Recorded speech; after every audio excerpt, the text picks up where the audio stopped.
अच्छा इमरान भाई, सबसे पहले तो आपसे मुतालिक जो सबसे बड़ी कंट्रोवर्सी है वो ये है कि आप प्रो एस्टैब्लिशमेंट थे और आपने खुद इस चीज़ को तस्लीम किया सेमिनार के अंदर कि हमें तुम ही फाइलें दिखाते थे और अब तुम जो है वो कहते हो कि पीछे हट जाओ।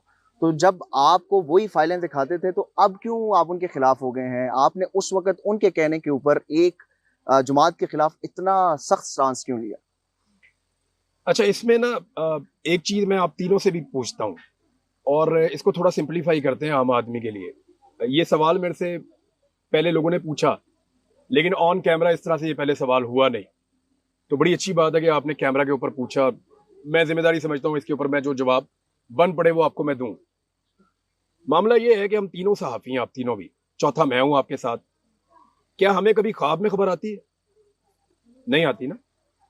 कभी ऐसा होता है कि हम रात को सो जाएं, सुबह उठें तो ब्रेकिंग न्यूज दे दें, या रात को अचानक हमारी 12 बजे 1 बजे आंख खुले, हम कहें जी ब्रेकिंग न्यूज, या कोई इल्हाम हमें उतरता हो खबर का? ऐसा तो नहीं होता। या बंदा व्हाट्सएप ग्रुप पे शामिल होवे फिर ही आंदी है। इल्हाम नहीं होता।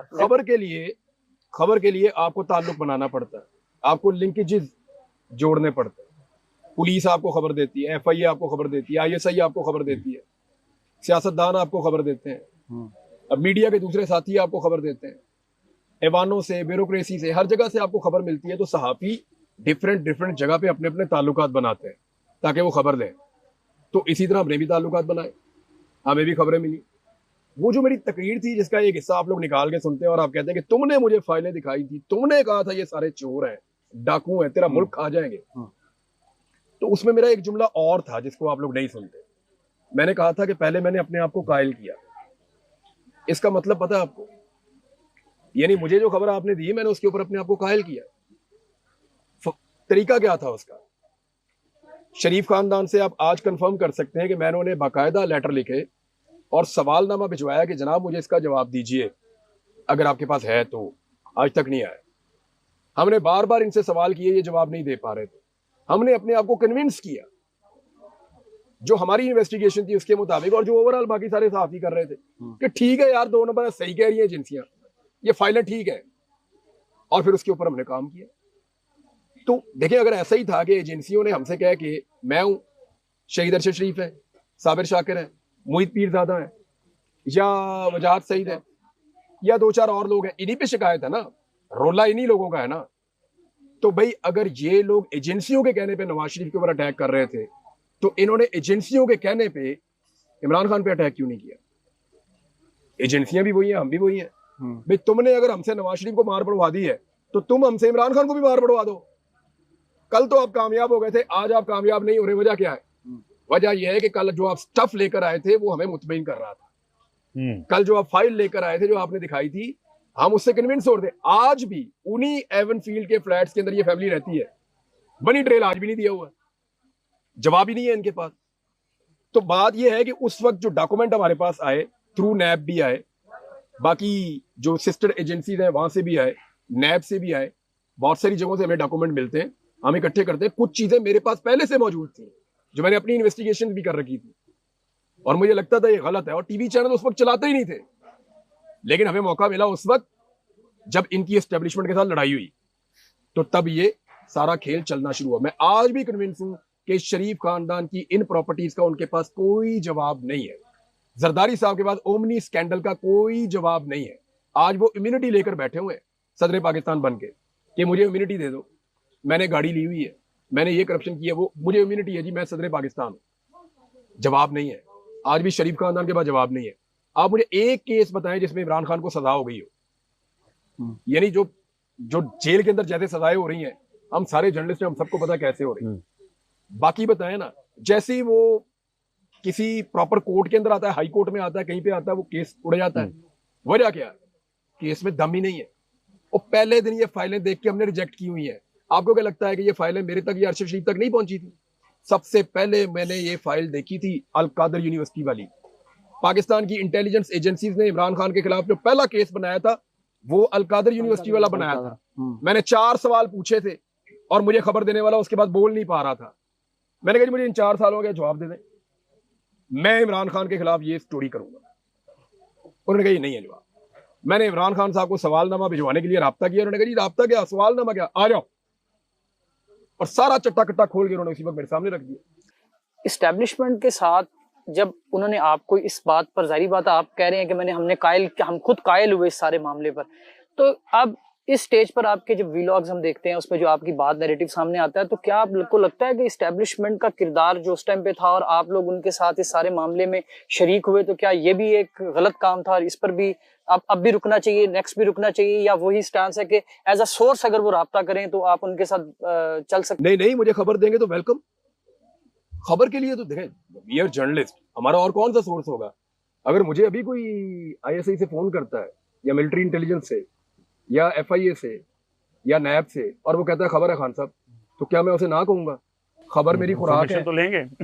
मेरी तो खुराक है खबर। अगर लाओ एक फाइल लेके आओ मेरे पास, मैं पढ़ता हूँ, देखता हूँ, तो मैं तो फौरन वो खबर लूंगा, आज भी लूंगा। और मुझे ना किसी को नहीं बोलना। मैं सीरियसली आपको बताऊं तो मुझे अगर कोई डाकू बुलाएगा ना कि मेरे पास खबर है तो मैं चला जाऊँ। जी हाँ। मुझे अगर तालिबान कहेंगे कि हमारे साइड की स्टोरी सुनो, तो मुझे वो सुननी पड़ेगी और सुननी चाहिए। किसी को अगर आप दहशतगर्द कह रहे हैं तो रियासत कह रही है। मैं एक जर्नलिस्ट हूं, मुझे दूसरी तरफ की बात सुन के उसको महफूज रखना है। अब बाद औक़ात आप वो बात कर सकते हैं, बाद औक़ात नहीं कर सकते, लेकिन मुझे चीजों का विटनेस बनना है, क्योंकि जब तारीख लिखेंगे तो उसके अंदर हम लोग होंगे ना, हम ही बता पाएंगे कि जनाब मैंने ये सुना, मैंने ये पढ़ा और मैं इन लोगों से मिला, उन्होंने मुझे ये बताया। तो राब्ता रखने में कोई बुराई नहीं है।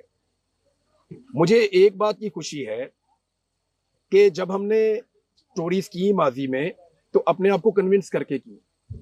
आपको पता है 2014 में मेरी नौकरी चली गई थी। उस पे आप उस टाइम मेरे ख्याल में एक्सप्रेस टीवी में थे, धरने पे गई थी। तब की एस्टेब्लिशमेंट ये कह रही थी कि इमरान खान के धरने को बड़ा बड़ा करके दिखाओ। अच्छा। वो मैं कह रहा था जी जितना है ये इतना ही है, मेरे से बड़ा नहीं होता, तो मुझे रिजाइन करना पड़ गया था। अच्छा, उस वक्त आपके, अब आप देखें उस वक्त जो एस्टेब्लिशमेंट है वो मुझे कहती थी कि इमरान खान की मदद करो, तो मैंने कहा मेरे से नहीं हो रही और मेरी नौकरी गई। आज वो कहते हैं इमरान खान को मारो, अच्छा, तो मैं कहता हूँ जी मेरे से नहीं हो रही, तो मेरी 4 दफा नौकरी गई। इसमें इमरान भाई आप कहते हैं कि वो सोर्स थे, आज भी अगर वो खबर देंगे तो मैं उसके ऊपर काम करूंगा, मैं उनकी बात सुनूंगा, लेकिन सोर्स कभी कभार जब आप उनसे खबर लेते हैं एज अ रिपोर्टर, हमें भी पता है कि फिर आपको कहीं ना कहीं उनको ऑब्लाइज भी करना पड़ता है, कहीं आप गलत भी इस्तेमाल हो जाते हैं। मैं मिसाल दूंगा, उस्मान बुज़दार की जब तब्दीली की सबसे पहले बात की वो आपने की, और फिर जब इमरान खान ने इस बात का जिक्र किया तो उन्होंने बरमला ये कहा कि आर्मी चीफ उस वक्त के जो थे जनरल बाजवा साहब, वो ये चाहते थे कि उस्मान बुज़दार जो है उनको हटाया जाए। तो कहीं आप उस वक्त एस्टैब्लिशमेंट के जरिए, मुझे नहीं बताया। वो बात तो ठीक थी वैसे, अगर वो कह भी रहे थे, मुझे किसी ने नहीं कहा था। उस्मान बुज़दार पे मैंने खुद स्टोरी की थी।